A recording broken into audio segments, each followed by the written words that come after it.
to the poem. So you can read that later. But basically, Goethe was he was a German poet who lived in the 18th and mid 18th to mid 19th century in Germany, and he was part of this movement called German Romanticism. And Romanticism, as you all know, in Europe was generally a cultural revolt against authority, tradition, classical order, regulations, etc.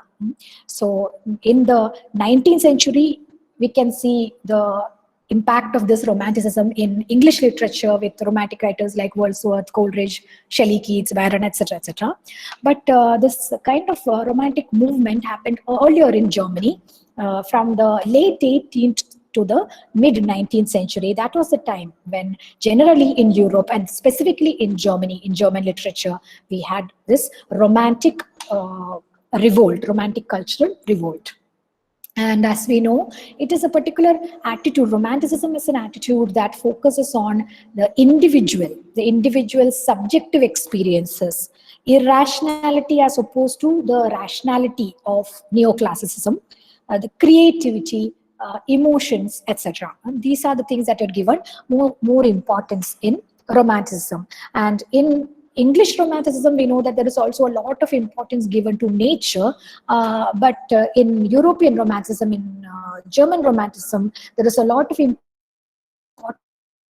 that is given to individuality, subjectivity, creativity, emotion, etc. And they were, apart from having an interest in nature, the romantics of that time, the European romantics were also interested in history and in understanding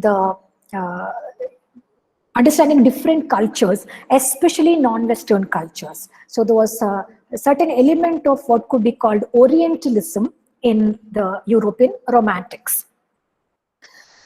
And however, Orientalism, now in post-colonial studies, you would have studied Orientalism as a negative term, as a problematic term, as raised by Edward Said to describe a certain way in which Europeans mystify the Orient or the Eastern countries, rather than looking at Eastern countries, their people, their cultures, etc.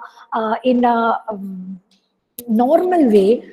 Europeans tend to mystify them and to give a certain kind of sheen through which they see the non-European culture. So that is there, and the German romantics definitely also fell into that category.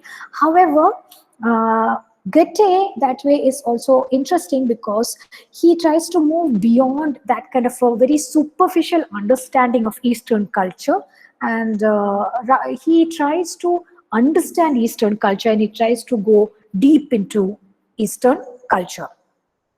Goethe, before he became part of German Romanticism, was also part of another movement called Sturm und Drang, or Storm and Stress. Sturm und Drang. It's a German word which means storm and stress. It was again a kind of movement that emphasized individual subjectivity, the expression of emotions, etc., without the constraints of rationalism that were imposed by the Enlightenment. And you can look up other important works of Goethe. His novel, The Sorrows of Young Werther, is very famous, and he's most well known for the poem, that the poetic drama named Faust, which was based on the legend or the story of Dr. Faustus. But he has a more romantic portrayal of Faust as somebody who wanted to rebel against tradition, to rebel against the existing moral structures, and even sell his soul to the devil in order to express his individuality and his subjective search for knowledge. So it is also a very different version of the story of Dr. Faustus than Christopher Marlowe's version. So all these are some of the important points about Goethe. But what we are studying right now is a a short poem by Goethe called The Reunion, which is part of a long work that he has written in the Oriental tradition. And this work is called West Oslischer Divan or West Eastern Divan. And it Divan, Diwan, Divan actually refers to a particular kind of lyrical poems that were West Oslischer Divan or West Eastern Divan is a collection of poems that were written in German by Goethe, but in the style of these divans that were mostly written by the Persian poet Hafiz. Hafiz was a Persian poet. He was a Sufi poet who wrote these kind of poems called divan, and Goethe tried to write in the style of that poem, and the poem explores the connection between the East and the West, and also the connection between Christianity and Islam.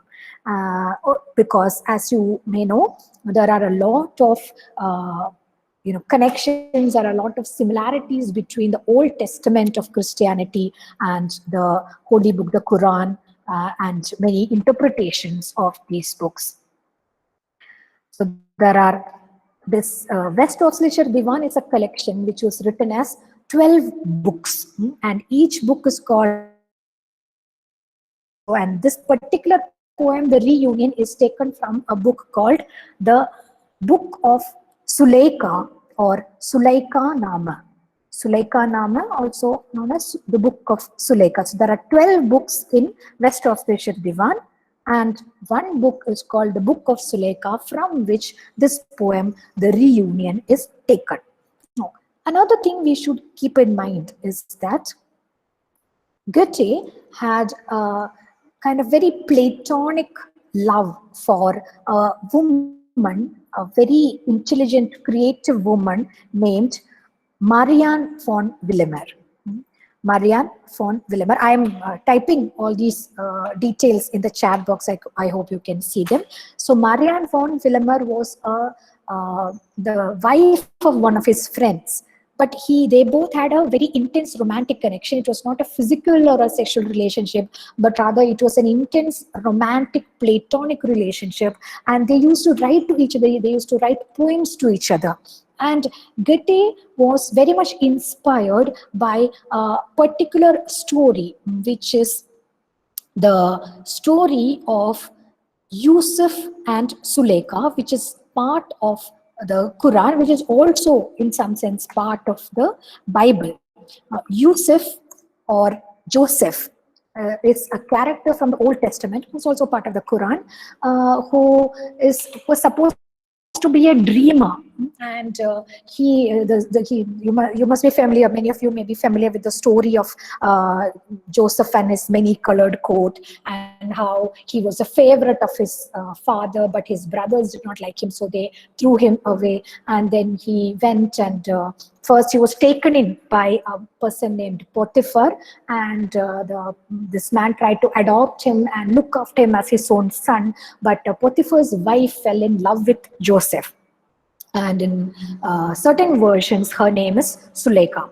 And this lady, Suleika, tried to show her love for Joseph or Yusuf, but Joseph did not. He was a very moral person, so he did not respond to her love, because he thought that she was the wife of the person who had adopted him, so he should not behave like that with her. So he rejected her very gently, and the story goes that she was very upset because of this rejection, and therefore she complained to her husband about this man, and she made up stories about him and poisoned her husband's heart against Joseph, and Joseph was thrown out again. And then of course the story of Joseph continues, how to talk about how he gets these dreams from God, and these are prophetic dreams, and they help the king of the land to overcome his enemies and overcome a lot of problems, and finally he was acknowledged. But that story continues, and that is the main point of the story of Joseph in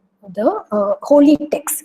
But many Sufi poets have taken the story of Yusuf and Suleika as an allegory for the divine platonic love between the individual soul and God. So the Sufi poets who wrote divine poetry, and a lot of these Sufi poems and ghazals are actually written like love poems. So they are not actually love poems, but they are written in the form of love poems, even though they are actually devotional poems. And the poet, while talking about his love for an unattainable beloved, is actually talking about his devotion for God. So the beloved is usually God, and God is presented in the form of a beloved. And many times these Sufi poets, even though they are male poets, they write from a female position. They write as if they are women who are longing for their beloved, who is a man, and God is that man. So that is the way in which many Sufi poets write. And many of them, especially this poet Hafiz, has written in such a way that they use the allegory of the story of Yusuf and Suleika, where the poet identifies with Suleika, and Suleika's love for Joseph is shown in these poems not as an illicit love, but as a beautiful platonic love, which is actually standing in for the devotion for God. So Yusuf stands for God in this version, in the version of the Sufi poets, and Sulaika stands for the poet who feels a very deep and divine love, which does not need to be consummated. It's a platonic love. It doesn't need any kind of sexual fulfillment. That is the kind of beautiful love that exists between Yusuf and Sulaika, which actually is the love between God and his devotee. So that is the story based on which now Goethe writes his poem. So Goethe sees himself in, or rather Goethe comes up with a new set of lovers, epic lovers in West-Ostlicher Divan, where he talks about a poet named Hatim, H-A-T-E-M, Hatim. It is not a real character, it's a fictional character that he creates for this book. And he sees himself as this poet Hatim, and his lover is Suleika. He has a platonic love for a woman named Suleika. And Hatim and Suleika write poems to each other. Now, Goethe sees himself in Hatim, and as Suleika, he sees Marianne von Willemer, his friend, and they write. So a lot of poems from the book of Suleika are written by his friend Marianne von Willemer, and he puts together his poems and Marianne's poems to create a kind of narrative, as if the Arab poet Hatim, who is a fictional character, and his beloved Suleika, who references the Suleika in the story of Yusuf and Suleika. So it is actually not about Yusuf and Suleika, but the name Suleika is chosen for his beloved because it references the story of Yusuf and Suleika. So this is how the book of Suleika is written, and the reunion is a poem by Goethe, which is part of this collection. So far, is it clear? Yes, ma'am. Yes, ma'am. കഥ basically മനസ്സിലായോ? കഥയല്ല, അതിന്റെ ആ ഒരു context എന്താണെന്നുള്ളത് മനസ്സിലായില്ലേ? ഇതൊന്നും നമുക്ക് പോയത്തിൽ ആക്ച്വലി ഇല്ല, സുലൈഖയും ഇല്ല, യൂസഫും ഇല്ല, ആരും ഇല്ല. But as this is the background that we need to know before reading the poem. And now we will move on to the poem. And the poem is titled The Reunion. It is about the reunion. As we read it, we will understand that it is about the reunion of two lovers who had been separated.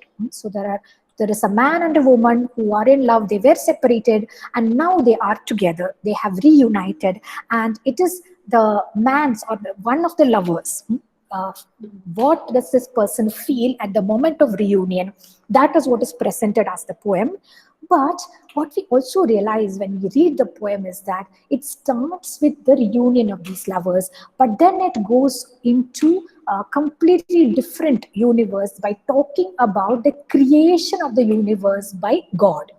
And the bulk of the poem, most of the poem, is about the creation of the universe, and at the end we come back to the reunion of the lovers. And as we read the poem, we will understand why this is happening.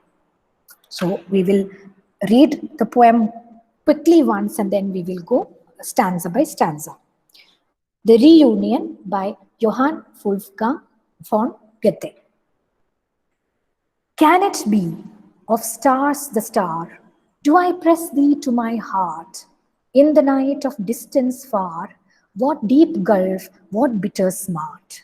Yes, it is thou indeed at last, of my joys the partner dear, mindful though of sorrows past, I the present needs must fear. When the still unfashioned earth lay on God's eternal breast, he ordained its hour of birth with creative joy possessed. Then a heavy sigh arose when he spake the sentence Be, and the orb with mighty throes burst into reality. And when thus was born the light, darkness near it feared to stay, and the elements with might fled on every side away, each on some far distant trace, each with visions wild employed, numb in boundless realms of space, harmony and feeling void. Dumb was all still and dead, for the first time God alone. Then he formed the morning red, which soon made its kindness known. It unravelled from the waste, bright and glowing harmony, and once more with love was graced what contended formerly.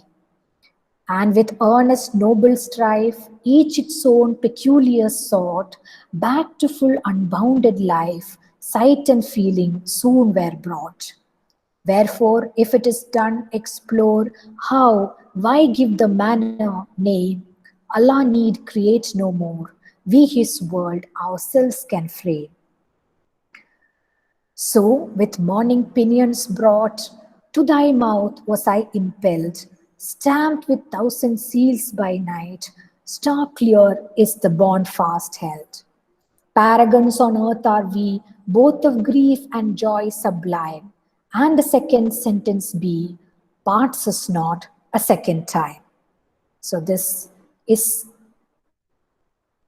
an English translation of the poem The Reunion, and the translator is John Storer Cobb. The translation was made in 1902. So it may seem like a difficult poem, but as we go through it, it will become clearer. Now, to start out with, let us try to divide this poem into three parts. The first stanza, as you see here, the first 8 lines can be considered the first section. This is the present moment when the two lovers are reunited after a long parting. And this first stanza tells us about the feelings of the lovers when they are reunited.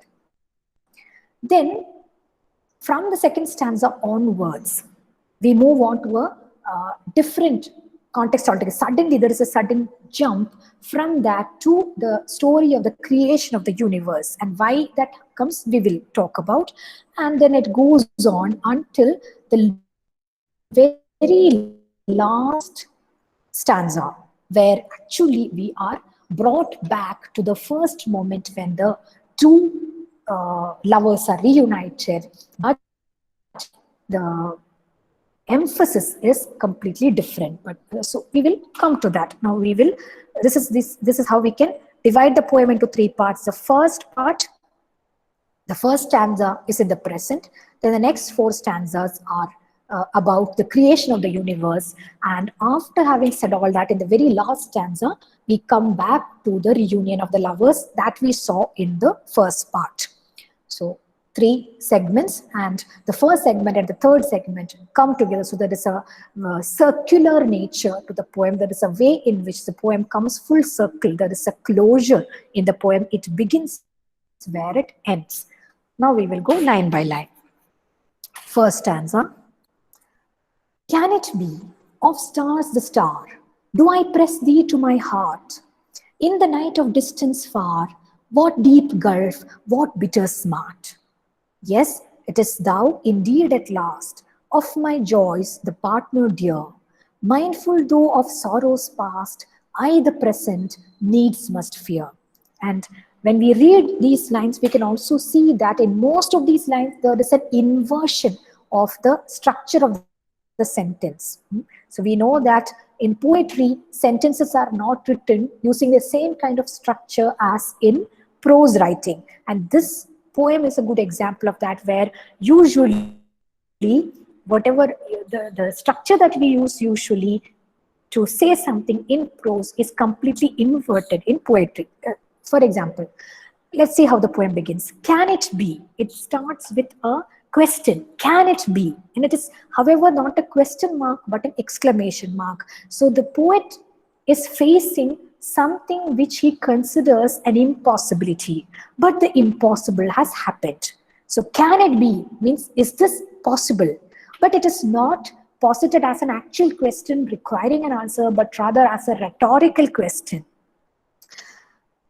A rhetorical question is a performative question where asking the question itself is the point of communication. You are not asking for an answer. So the poet begins the poem by asking, can it be? But instead of a question mark, we have an exclamation mark, which goes on to show that the poet is stunned or shocked by something which he had considered impossible, but which has now happened.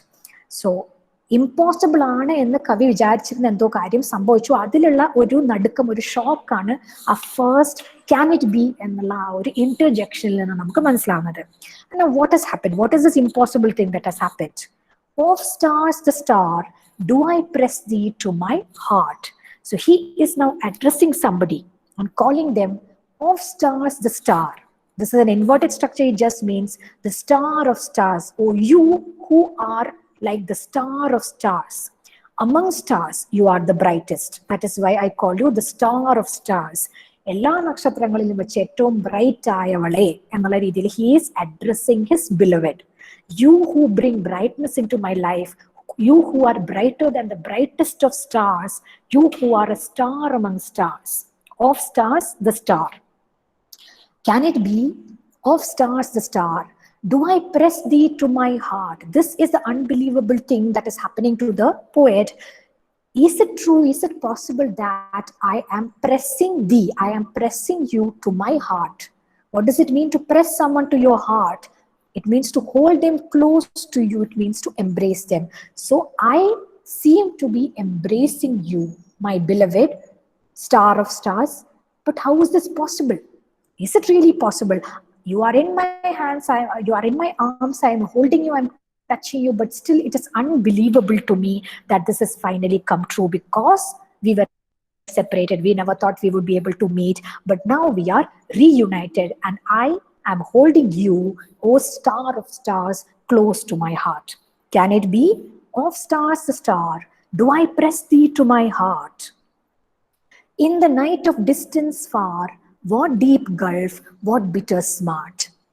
Until now, we have been in a night. Our life has been without any brightness, without any light, because of this separation. Now you, the star of stars, is with me. Now my life is bright. But all the time that I was separated from you, I was in darkness, I was in night. In the night, what kind of night is it? It is the night of distance far. There was a far distance between us. You and I were distant from each other. We were separated from each other. And because of that separation, I felt that I was in complete darkness. In the night of distance far. So when I was separated from you, when I felt that I was in a night of distance, what deep gulf, what bitter smart. This is what I experienced. A deep gulf. Gulf means a chasm, a huge separation. So between you and me, there was a huge separation. There was a deep gulf that could not be bridged. Gulf basically means a huge separation or a gap in the earth. So it is as if you and I are standing on opposite sides of a cliff or of a gulf, and there was no way that I could cross and come over to you, or you could cross and come over to me. So this distance between us was like a deep gulf that we could not bridge. What deep gulf? What bitter smart? Smart here means pain. something smarts. Smart is actually a verb that refers to, if you say that my hand is smarting, it means my hand is aching or paining. So smart here doesn't mean that somebody is smart. It's not an adjective, but rather it means pain. So smart is usually used as a verb, but here he's saying what bitter smart, where smart is used as a noun. What bitter smart means what a bitter pain. The distance between us, the unbridgeable gulf between us was experienced as a bitter pain by you and by me. Can it be? Of stars the star, do I press thee to my heart? In the night of distance far, what deep gulf, what bitter smart. So long we have been separated from each other. Now we are reunited, and I cannot believe that I'm actually holding you close to my heart. I'm actually embracing you in my arms, because until now I was lost in a night of distance. There was a huge, wide, unbridgeable gap between us, and my life was full of bitter pain. But now, you, the star of stars, seems to be in my arms. We seem to be reunited. Can it be? Is it possible? And then in the next line, he seems to acknowledge the possibility of what he had hitherto considered an impossibility. Yes, it is thou, indeed at last, of my joys the partner dear. Yes, it is thou, it is you. Yes, it is you. I am not dreaming, I am not imagining you. You in flesh and blood are right here in front of me in my arms. Yes, it is thou, indeed at last, indeed, really. In reality, you are in front of me. You are not a mirage, you are not a dream. Indeed, you are here at last, finally, after a long. So these words like indeed and at last actually make us realize that probably for a long time they have been parted. That is why he says, at last, finally, you are with me. So until now, we were parted. Now we are together. And indeed, the fact that he has to convince himself that his beloved is actually with him means that probably in the moments of separation he has dreamed about her many times, and he has imagined that she would come to him, but right now she is actually with him. So he has to convince himself that this is not a dream or an imagination. Actually, you are with me. Yes, it is thou indeed at last. Of my joys, the partner dear. Again, he is describing her, the dear partner of my joys. This is how we should understand that line. Of my joys, the partner dear means the dear partner of my joys. In all my joys, I think of you. You are the partner of all my joys. There is no joy for me without you. There is no happiness for me without you. I feel happy when you are happy, and when I am happy, I think of you. So you are the dear partner of my joys. Mindful though of sorrows past, I the present needs must fear. However, though I am mindful, I am aware. Mindful means aware of sorrows past, of past sorrows. In the past, when we were separated, I only experienced sorrow. Now I have a lot of joy because you, the partner of all my joys, are right now here with me in my arms. But I am still aware, I still remember all my past sorrows caused by the separation from you. And because of that, I, the present, needs must fear. I needs must fear the present. I needs must means must. Needs must is an old archaic way of saying I need to or I must. I have to fear. I have to be afraid of the present.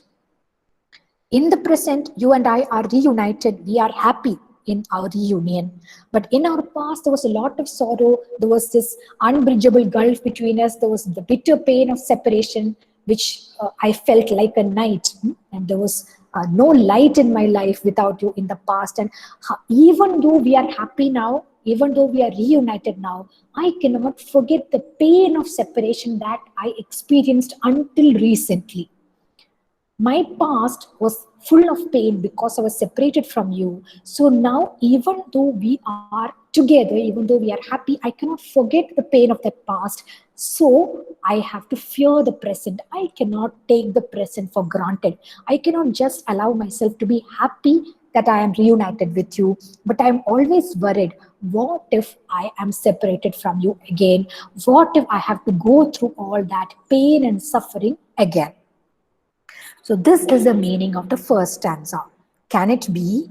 Of stars the star, do I press thee to my heart?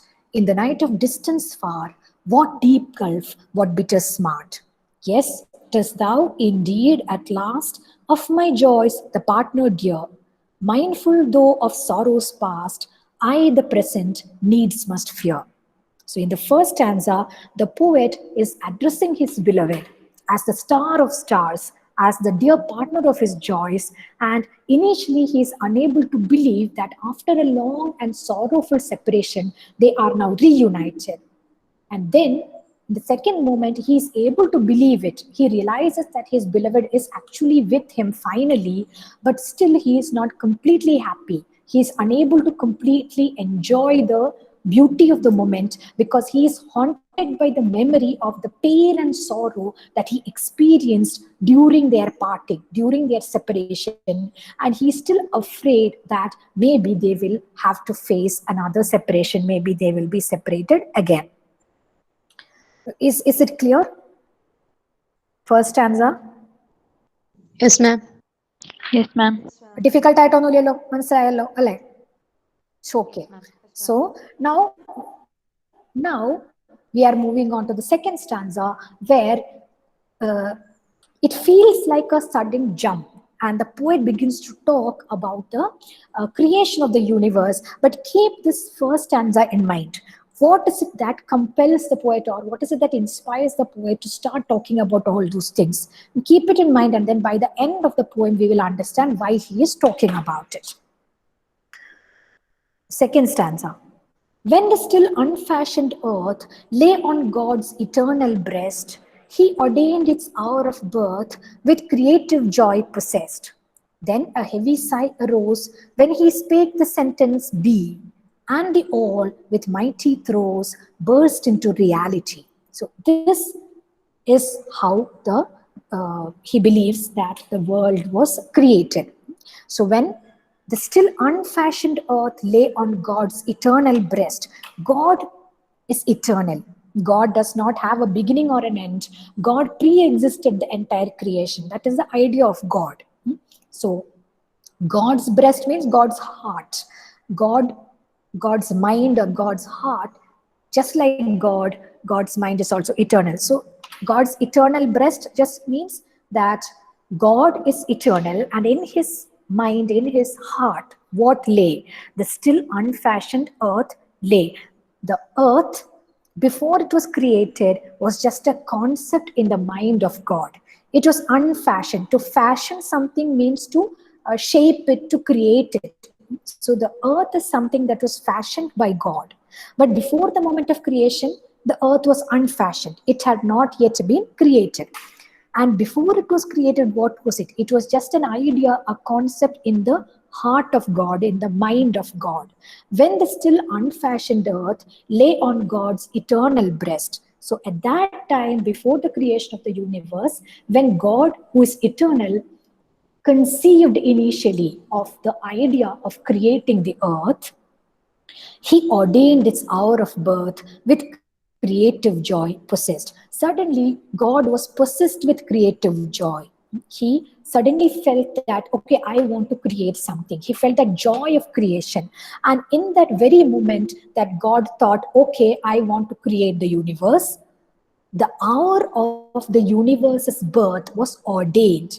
It was commanded. It was as if the moment God thought, okay, let me create something, in that very moment, the universe was commanded into being. The universe was ordained into being. The hour of birth, the moment of the birth of the universe can be traced back to the moment when God initially thought, let me create the universe. Let there be light. Let something come into being. When the still unfashioned earth lay on God's eternal breast, he ordained its hour of birth with creative joy possessed. Then a heavy sigh arose when he spake the sentence, be, and the all with mighty throes burst into reality. Then He spake. Spake means spoke. Spake is the, again, an archaic form of saying spoke. He, God, with a capital letter, we can see that he refers to God. He just spoke a single sentence, be. It is just a word, be, which is a sentence in itself, because what kind of a sentence is it? It is an imperative. It is commanding something into being. So he imagined the world and then he said, be, come into being. And then the world came into being. And in the Bible, the phrase that is most commonly used for this moment is "Let there be light," and there was light.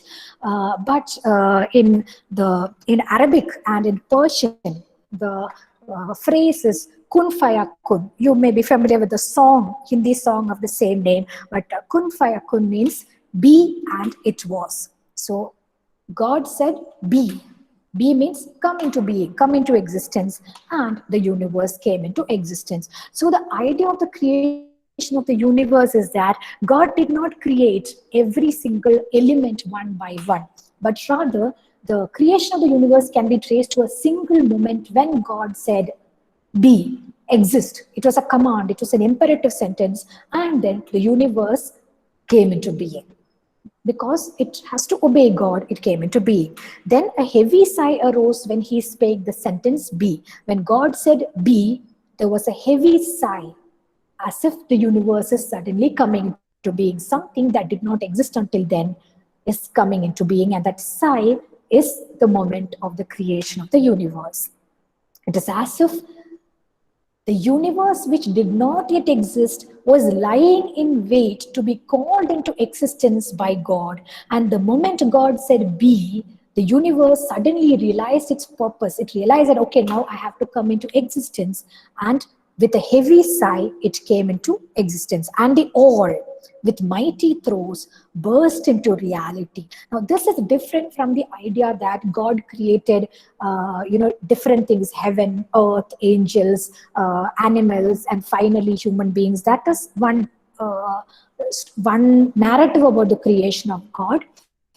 Whereas this idea, which is the idea of the creation of the universe that Goethe is drawing on, draws more from the Quran, from the Islamic idea of the conception of the world, rather than the Christian one.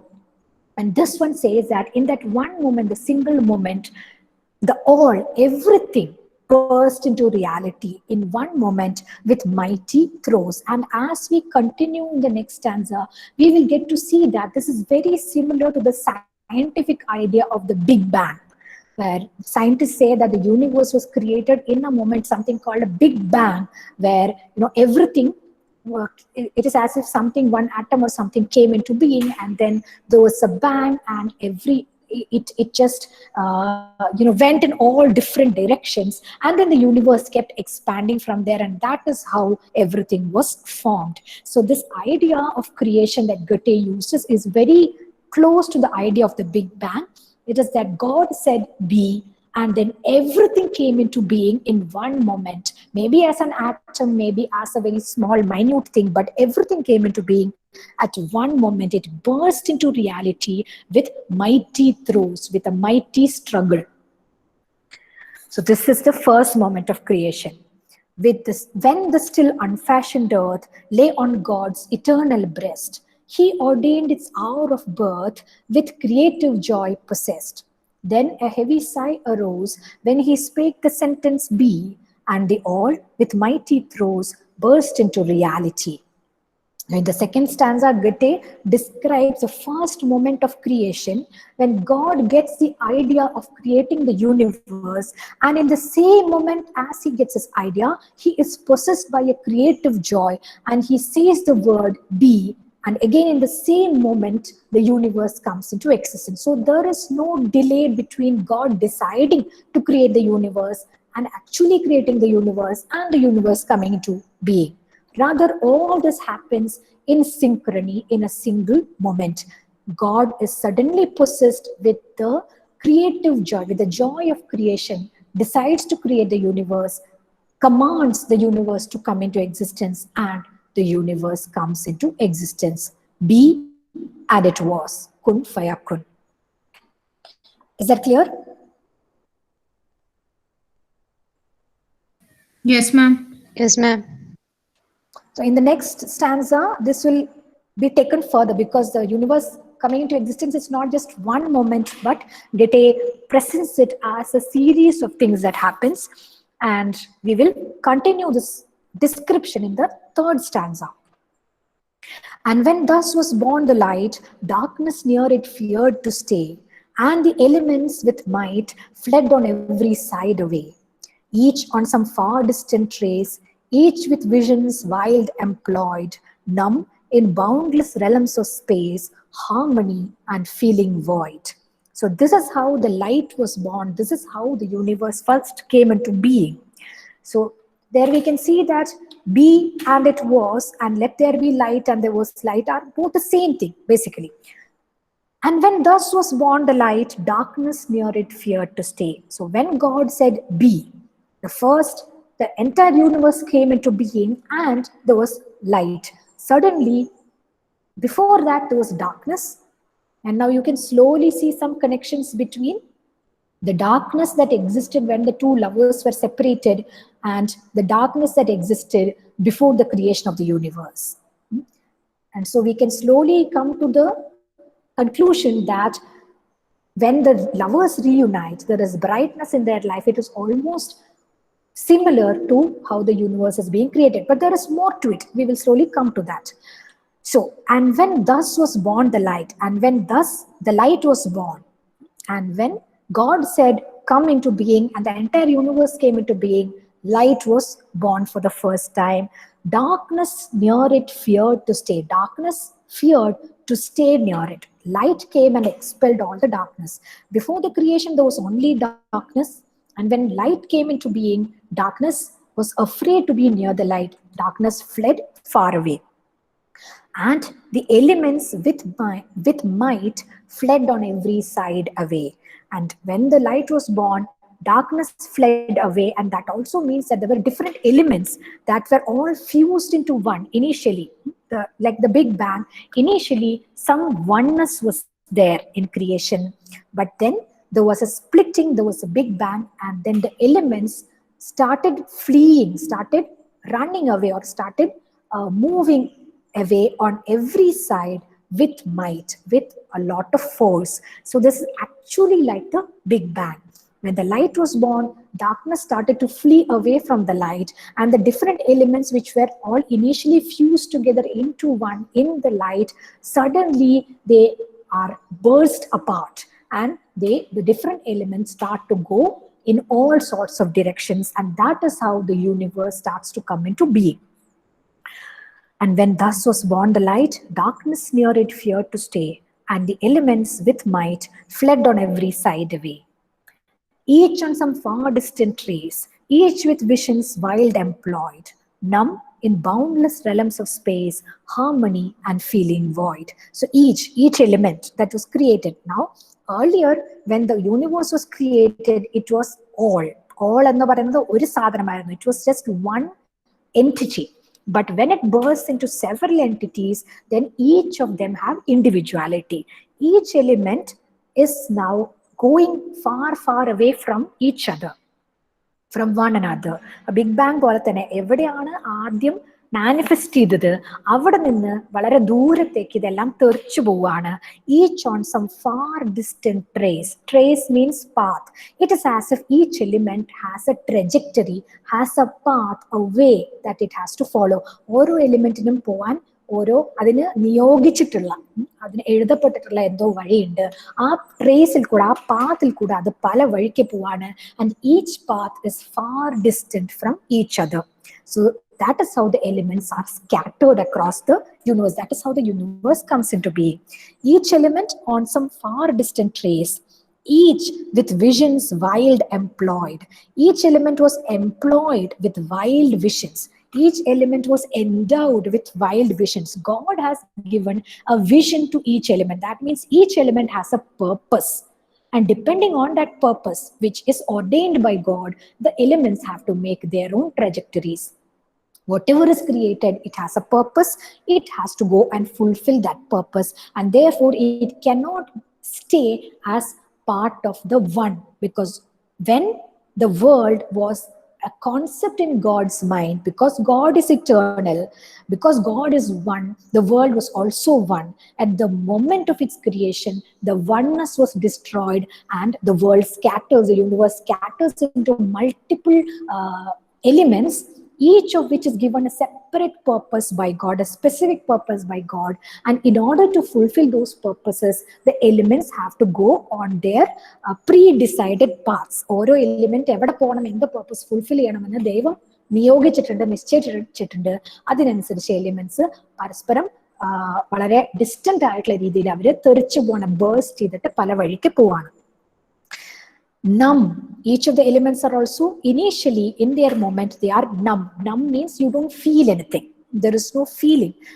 Earlier, when all the elements were one inside God, there was a harmony.